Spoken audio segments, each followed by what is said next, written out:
去年の夏にハードオフとブックオフでレコードをディグった動画を出したんですけど、今回は2024年、明けた1月某日、前回と同じようにハードオフ2店舗、ブックオフ2店舗、計4店舗回ってきました。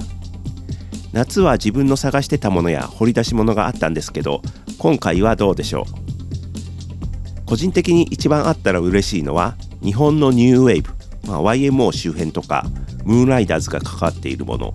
これは去年の夏も言ってましたね。プラス、洋楽のニューウェーブ、特にエレポップですね。まず最初に行ったのがハードオフ岡山野田店です。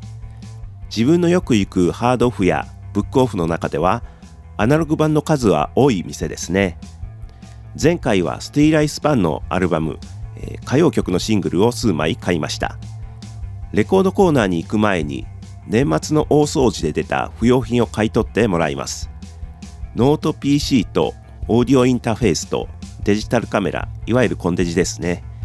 思ったよりコンデジが高く買い取ってもらいましたので、これもレコードを買う軍資金に加えます。岡山野田店で買ったのは2枚。まずはオルタードイメージのセカンドアルバムピンキーブルー。80年代前半に活躍したイギリスのニューウェーブバンドですね。ボーカルの女の子は結構可愛くてアイドル的な人気のあったバンドです。このバンドはもともとスージー&ザ・バンシーズに憧れて結成したらしく、デビュー時はバンシーズのスティーブ・セベリンのプロデュースでした。にもかかわらず最初から明るくポップな作風で、このセカンドではプロデュースからスティーブ・セベリンも外れて、さらにポップ路線に突き進んでいるようです。タイトル通りのこのジャケットの色合いがポップで80年代って感じでいいですね。もう一枚はこちら、菊池桃子トロピック・オブ・カプリコーン南海汽船。1985年リリースのセカンドアルバムです。自分は80年代のアイドルのアルバムも結構集めてまして、その中で菊池桃子さんのアルバムはシティポップとして評価されて人気があるみたいで、割と1000円以上の値段がついていることが多いんですね。それでちょっと高いなと思って今までスルーしてたんですけど、これは550円で状態も良さそうなので買いました。飛行機のコックピットで写されたジャケット写真がアイドルらしからぬかっこよさですね。続いてはハードオフ倉敷中商店。ここは数こそ野田店に比べて少ないですが、面白いものがある印象です。前回はブリジット・フォンテーヌを買いました。今回は妙に山口百恵が充実してて買おうか迷ったのですが、それはやめときました。で、今回買ったのは2枚。まずはプロパガンダのファースト、シークレット・ウィッシュ。プロパガンダはドイツ出身のニューウェーブ、エレクトロポップのバンドですね。ちょうどこれは聴きたいと思ってたやつなのでラッキーでした。トレバー・ホーンのプロデュースで ZTT レコーズからリリースされたアルバムです。個人的にはこのプロパガンダとかアート・オブ・ノイズとかはアルバムを通してしっかり聴いたことがなかったので、これからちょこちょこ聴いていきたいなと思っています。もう一枚はこれです。ストラヴィンスキーの春の祭典、四季はアバド。クラシックですね。自分はクラシックはあまり聴かないんですけど、この春の祭典に関しては異様に好きで、きっかけはスージー&ザ・バンシーズのノクターンっていうライブアルバムがありまして、そこで始まる前の SE としてこの曲が使われていたんですね。それを聞いて、なんだこの激しい曲は、これクラシックなのかとか思って、でここにイントロザ・レイト・オブ・スプリングストラヴィンスキーって書いてあるんで調べて、それで CD を何枚か買って聴いてたんですね。でここ数年でアナログレコードを聴くようになってから、春の祭典をアナログで聴きたいなと思ってきたんですね。それで今回ここのハードオフ、安い棚はジャンルが整理されてなくって、ロックとか歌謡曲に混じってこれが出てきたもんで、おっと思って、四季のアバドっていうのも聞いたことあるし、これは良いかもと思って買いました。次に行ったのがブックオフの岡山西長瀬店です。前回行った時とレコードコーナーの場所が変わっていまして、ちょっと少なくなっている印象を受けました。そしてジャンルがほとんど整理されていなく探しづらかったです。正直この店はアナログ版にあまり力を入れてないのかなという印象を受けてしまいました。アナログはめぼしいものがなく CD の棚を見ていたらこれがありました。ザ・コレクターズのメジャーファーストとセカンド、1987年の僕はコレクターと88年の虹色サーカス団です。コレクターズは日本の80年代後半から活動している、ブリティッシュビート、モッズ系のバンドですね。デビュー当時はネオ GS なんていうくくりにも入れられていました。好きなバンドではあったんですけど、今までベスト版しか聴いていなかったんですよね。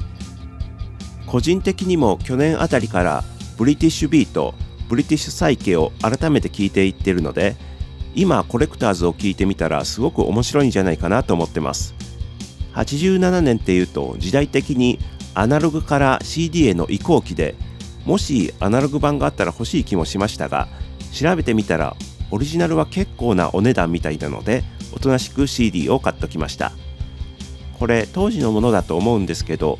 帯とかも色あせてなくて綺麗ですよね。もう一枚は加野香織、裸で会いましょう。加野香織さんはショコラータというニューウェーブバンドのボーカルだった方で、これは1995年リリースの5枚目のソロアルバムです。自分は一昨年かな、ショコラータを初めてちゃんと聴いてすごく良かったので、加野香織さんのその後の活動にも関心があって今回買ってみました。続いて今回最後に行ったのがブックオフ東岡山店。前回は探していた早瀬由香子さんのアルバムがあり、テンションが上がったところです。しかしここも前回に比べ数が少なくなったような、気のせいでしょうか。ここに限らず年が明けて少し経ってから行ったので、めぼしいものは他の方に抜かれている状態だったのかもしれません。そんな中で見つけたのがこれ、中山ラビ好き。中山ラビという名前は以前から知っていて気にはなっていたのですが、今まで聞かずじまいでした。日本の女性シンガーソングライターの草分け的存在だそうで、どちらかといえば70年代の作品が有名で評価も高いようです。しかしこれは80年代の作品でどうなんだろうと思いつつ、クレジットを見てみたら、加藤和彦プロデュースで、演奏ではムーンライダーズのメンバーがこぞって参加している模様。これは自分が今一番聴きたい日本のニューウェーブ的なサウンドである可能性が大。もしそうじゃなくても外れではないと確信して購入しました。次はこれです。佐々木好み人参。こちらも名前は聞いたことがあって、多分内省的な感じの女性シンガーソングライターなんだろうなと思っていて、曲は聞いたことはないものの気にはなっていました。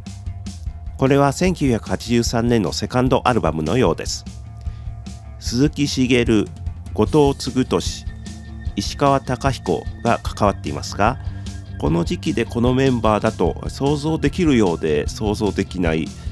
フォーク色が強いのかなと思いつつ、ジャケットに惹かれるものがあって購入しました。この辺りとか中山ラビとか、もしハマったらすごい沼なのかもしれなくてちょっと怖いですね。